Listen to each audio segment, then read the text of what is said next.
a wonderful reflection of your commitment to a lifetime of learning. And it's been both an honor and a privilege to walk with you for a brief time on your journey. Your steps into the future will find you joined by mentors, friends, peers, and loved ones. No one walks alone. I often reflect on this quote from the famous football coach, Vince Lombardi. He taught his players that sustaining a commitment to personal excellence over a lifetime will separate you from other people and make you exceptional. So your diploma represents that commitment to personal excellence despite the obstacles you may have faced and distinguishes you as all exceptional. Congratulations. And that's in Mr. Moore.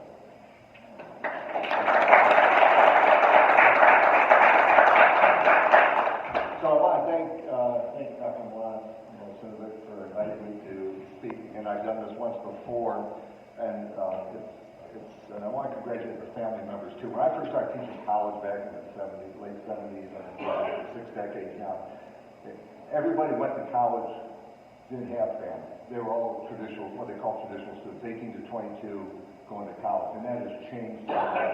And I used to get irritated by a guy I used to teach with who said, well, we got to make sure these students get here on time to class. We got to make sure, we got to crack the whip, make sure they get here on time. And I said, look, these people have families. They get their kids to school on time. They get to work on time. If they're going to be 5 minutes late for class, I don't care, because they know these things.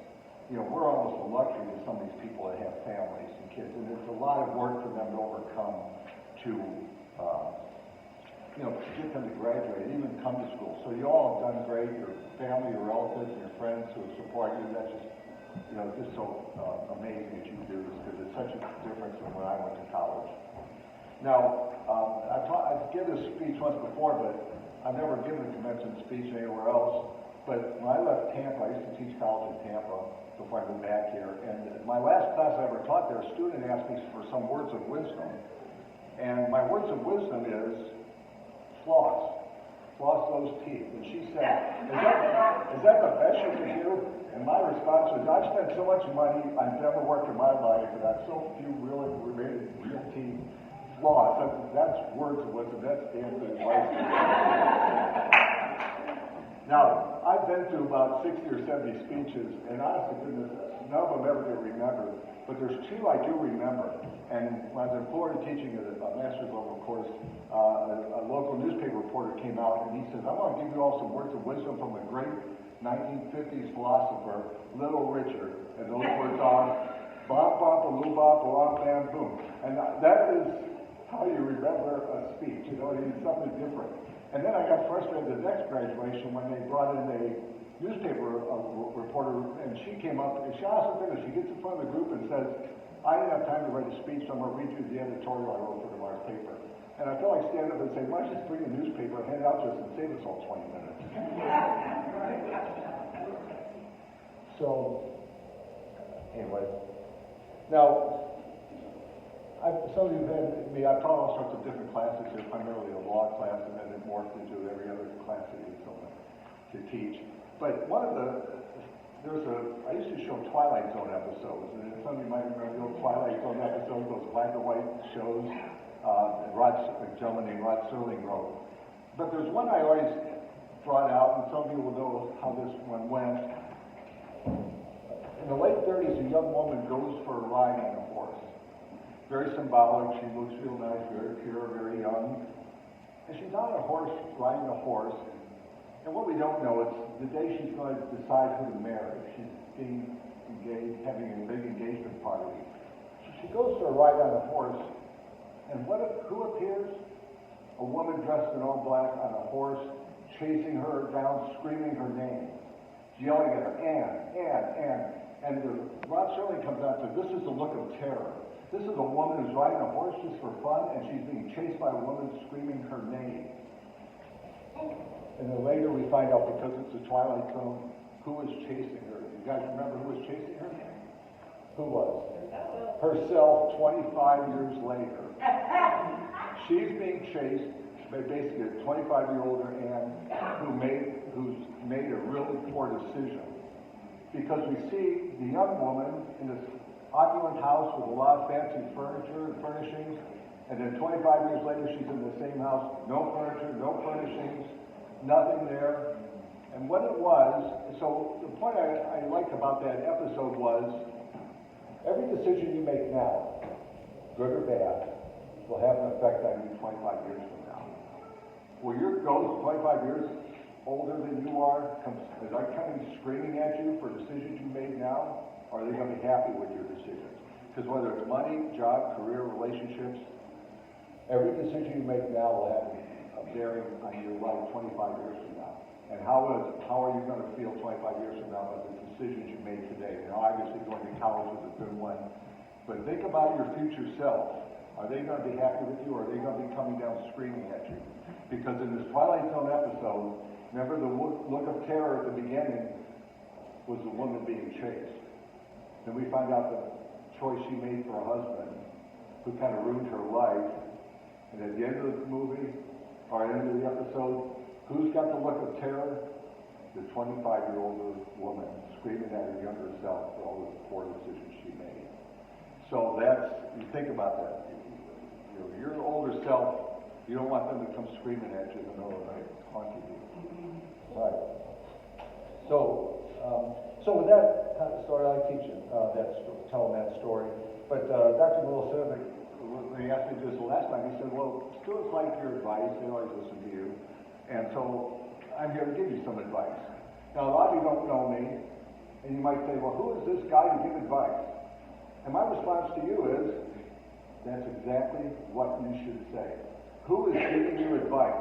Are you asking people who know what they're talking about advice? I get financial literacy talk sometimes, and people will talk to their broke friends on how to become rich. Your broke friends don't know how to become rich. Believe me, otherwise they wouldn't be. I play basketball still. I tell these guys I play ball with, I said, who are you asking financial advice from? Do they have any money? Because if they don't listen to them, because you'll be just like them. So here's some. So I'm going to tell you some stories about advice and who gives it, who takes it. When I was in high school, believe it or not, I actually remember this event. I was in Loring High, graduated in 1970, and I was 17. And you know how you're in high school, you're looking up at these people like, oh, they're smart, they're teachers, they're guidance counselor. The guidance counselor actually comes in, and he's a guidance counselor. He really has to figure it out because he doesn't have to teach. He just sits in an office and gives advice all day because he's the guidance counselor. That's what he does. So he came into a class to talk about our careers and our futures. And it was interesting. I think the reason I remember it, a little shock value here, he talked about colleges that were coming to Loring High to recruit students, like Ohio State, Ohio U, and Bowling Green. And then he also talked about how some of our graduates ended up at the Ohio State Penitentiary. And all I could think of was, why, I missed that recruitment session. When did that happen? So here's some advice we got in 1970. One of the students asked, should we learn about computers? And what was the wisdom from this guidance counselor we looked up to? It was, don't waste your time. Nothing's ever going to replace a typewriter. Does anyone even have a typewriter anymore? The only people I know have typewriters are people who never figured out how to type envelopes in computers. You know, print them out, so they have to use a typewriter still. Second piece of advice he gave us, a young woman, sitting next to me at the time in the class, she said, you know, I like hairdressing. I want to be a hairdresser. And he literally rolled his eyes and said, really? You're smart. Why would you want to be a hairdresser? And I'm like, wow, this guy's smart and brilliant. Now, I got a couple kind words for him. I have all the hairdressers I know. They're hardworking, and she wanted to start her own business. And I said, and you know, and I'm looking back, I said, she probably went to college for a couple of years, saying, God, I hate this school, I hate doing this. Why don't I just go back to hairdressing like it was and become a success and start my own business? And so, you know, who are you asking advice from? Do they really know what they're talking about? And here's another person that's giving some bad advice. You're looking at them. And when I started teaching college in the early 80s, I was teaching business law primarily, students would say to me, I'd say, well, what do you want to do? And they'd say, oh, I want to work at Macy's. You know, you get a career, you have this, you have benefits, you have all this. I said, that's great. And someone would say to me, I'll start my own business. I said, yeah, well. Now, that was pretty crappy advice. Because there's only one person who guarantee will hire you in the future, and that's yourself. So as the years changed, I started thinking more and more, people should be looking at starting their own business, starting their own opportunity to make money. Even if you're working for someone, there's nothing wrong with working for someone, obviously, but try to start some business on your own. Try to start something, even if it's part-time, or in your extra room, something.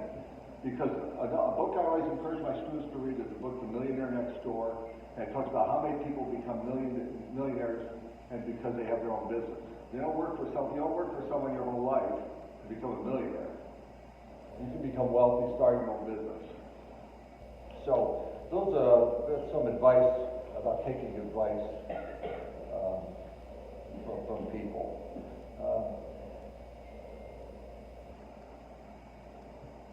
So a couple more things I wanted to talk about. This I find frustrating. I graduated from college 50 years ago, and I'm a baseball fan. I actually did some analytic baseball scouting for a few years. But I'm not sure I'll go back by reunion. I'm still waiting to see how this Guardian series turns out. I'll maybe back to the 50th graduation, or 50th, what is it, reunion? All right. I have friends from college, and they all seem proud of the fact that they tell me they have never read a book since they left college. They're almost proud of it. And I can't tell you enough how I love reading. I read constantly. And I want you to keep reading, keep learning. It'll make you grow. There's a philosopher I see online. He says, you're the same person 5 years from now you are today, except for the books you read and the people who are in your life. And so I want you to keep growing. And this kind of an aside, I'm reading a book now called Educated. It's about a woman who was raised in a Christian survivalist family. And she was homeschooled, not very well either. And she went on, and she was being abused by her brother, physically abused by her brother. She went on to Cambridge, and she became just a scholar. But she never could reconcile the fact that, look, I'm a scholar, but I was being abused when I was a kid. How could someone become a scholar who's been through that kind of abuse? And she had a hard time putting those two together. And an instructor said something to her, and I thought was kind of relevant to a lot of us. Bad things have happened to us in the past. That's the past. The instructor told her, think of your past. You're driving a car, you're looking back, and you see fool's gold in your rearview mirror. But you're real gold. You're real gold. Don't let your past make you think you're not. This is all moving forward. We've all done stupid things. I wouldn't be successful had I not done stupid things in my life. And that's how you learn. Grow from that. But you're all gold. You're all moving forward. You're all gold. So,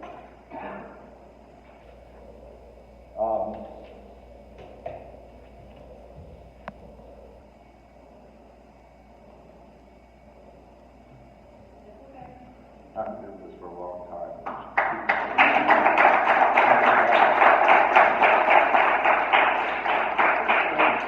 This kind of event makes me wish, I've been teaching since '79. All the students I've ever had could hear me tell you how much of a privilege it is to be a part of people's lives.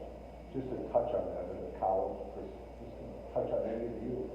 Some like me, some didn't. I was close to a lot of people, not close to some, but it is a privilege to be a part of people's lives like yours. And I wish all my other students I've ever had could hear me say that. So in closing, let me leave you with some good advice. Plus those teachers.